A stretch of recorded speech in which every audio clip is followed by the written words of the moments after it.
Hello there, this is Grandpa, also known as Jim Cadell, with bringing you another electric sheep video status report. And we're coming along pretty well. Here's what we've got so far. This is the frame that we just finished. Ignore that old fart. He is just my creator.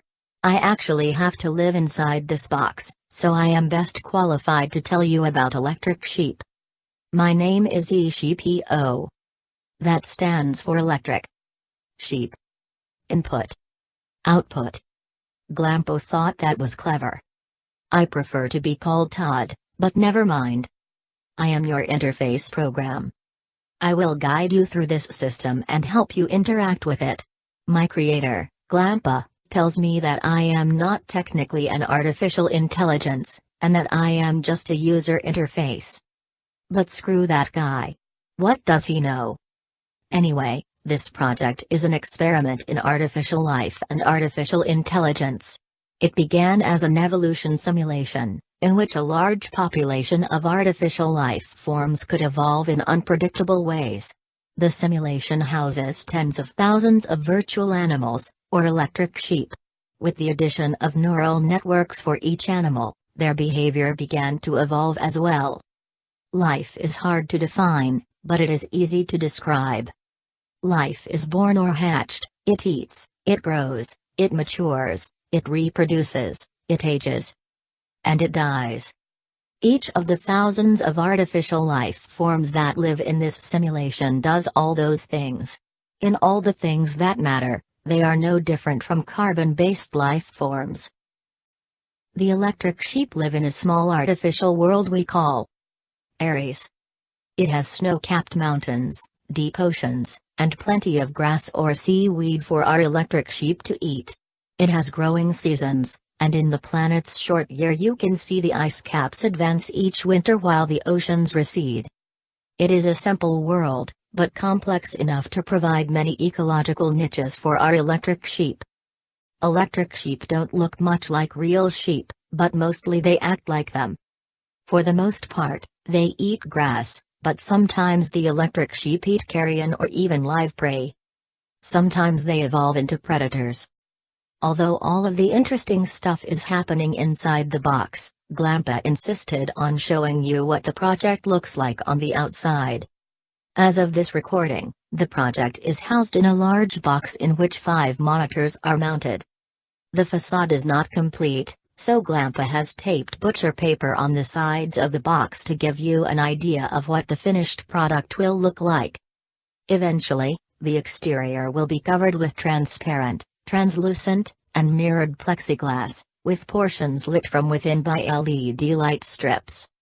As your interface, I will control the sequence of lights to add drama to the interactions. The top monitor, the large one, displays a time-lapse movie of the history of the planet Aries. In this orbital view, you can see the little electric sheep as dots, madly scurrying about on the planet's surface. As your interface, I will also appear on this monitor to guide participants through the system. The middle left monitor shows the world as it is in real time. We are still looking down on the world from a great height, so the sheep still look like dots. They appear to be moving very slowly or not at all. You will also see graphs that show trends in the population, diet, biomass distribution, and cause of death. The middle right monitor displays one randomly chosen specimen. One of my duties as your interface is to draw a picture of the specimen. I try to depict what the animal would look like if it had a physical body, using features that the human eye can easily recognize. The participants may select a different specimen at any time. The music you hear is composed in real time from the data that feeds this specimen's neural network. Each specimen has a unique song, but songs within a family may sound similar. The lower 2 monitors display instructions and explanations. There is a row of touch-sensitive sheep-shaped buttons between the monitors. By touching these buttons, participants can ask me questions, navigate the system, or play God. Although I am not technically an AI like the electric sheep, My program responses are quite complex. If you ask me the same question 3 times, you will get 3 different answers. Please be sure to check out my advice to the carbon-based, if you would like some life guidance from a completely different point of view. If participants aren't interested in the complexities of artificial intelligence or the head rush of playing God, they can entertain themselves by talking to me. This project has been under development for quite a long time. In fact, Glampa has been tinkering with this software since the late 1970s. But of course, back then the computers were crap. It was not until recently that the system was able to house a large enough population to support a complex, robust ecosystem.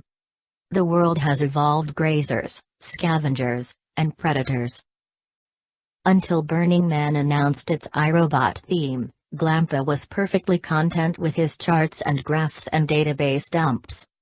But when the iRobot theme was announced, Glampa realized that he had no choice but to bring his electric sheep to the Black Rock Desert. And that meant that people in a wide range of mental states would have to be able to interact with the artificial life. But how do you do that? The electric sheep live their lives too quickly for humans to develop any kind of relationship with them, and there are thousands of them to choose from. It is possible to interact with the world. By rearranging the landscape, we can change the world's conditions. If you add a mountain, you set up a geographic barrier, cutting off one population from the rest of the world, giving them an opportunity to develop in a new direction. Knock down a mountain and 2 populations can mix and compete, with the possibility of extinction for one group or the other. But if we rearrange the landscape with a meteor, a volcano, an earthquake, or by releasing Godzilla to stomp around, thousands of electric sheep may die. They think of it as an act of God. Remember, these artificial animals have individual lives in the same way that carbon-based life forms do. Each animal goes about its daily business, reacting to its environment, struggling to survive, for its own reasons. Each has a neural network for making decisions about its environment. Although they have no physical bodies, each is a living thing in all the ways that matter. So when I say that thousands may die, I mean that literally. In order to force people to carefully consider the responsibility of playing God, I require 2 people of like mind to initiate a catastrophe. It's a lot like launching a nuke. While holding hands, 2 people must each stick a finger or appendage of their choice into a socket on opposite sides of the box to confirm the apocalypse. If you are going to play God with this software, I ask that you think about the thousands of lives that may be lost by your actions. Can you live with that responsibility? I beg you to be a merciful God. This project has 2 paths to success. The very best place for this project would be the Center Camp Cafe. The cafe provides the shaded, partially sheltered environment that the system requires, and it also provides power. The problem with the cafe is that the project currently draws 350 watts, and cafe art ideally draws no more than 250 watts. Glampa has not yet added cooling fans and lights, but is hopeful that the final total will be under 400 watts. He hopes that the project is unique enough and relevant enough to the theme that the decision makers will allow the project a little more power. Another option is to buy newer equipment to get the power requirements down below 250 watts. The project currently uses old donated monitors that are not as energy efficient as newer ones. There is also a question of how much sound is allowed at the Center Cafe. The project currently uses powered PC speakers to continuously play music composed by the AIs in real time. My verbal interactions with the participants play through the same speakers. If sound is a problem, Glampa will have to spring for a bank of headphones. However, if the project is not housed at the cafe, it will reside at a Lotus Ranch theme camp, where Glampa will also be camping. Lotus Ranch has agreed to provide power and a street-side location.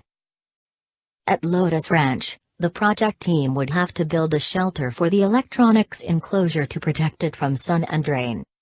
A sheep-shaped shelter has been designed, but the team will not begin construction until the cafe option has been eliminated. Thank you for watching this video. For more information, please visit electricsheep.life on the internet. The website does accept PayPal donations.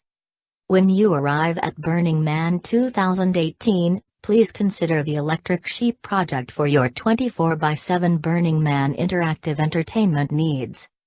And remember, please be a merciful God. The Electric Sheep will praise you for it.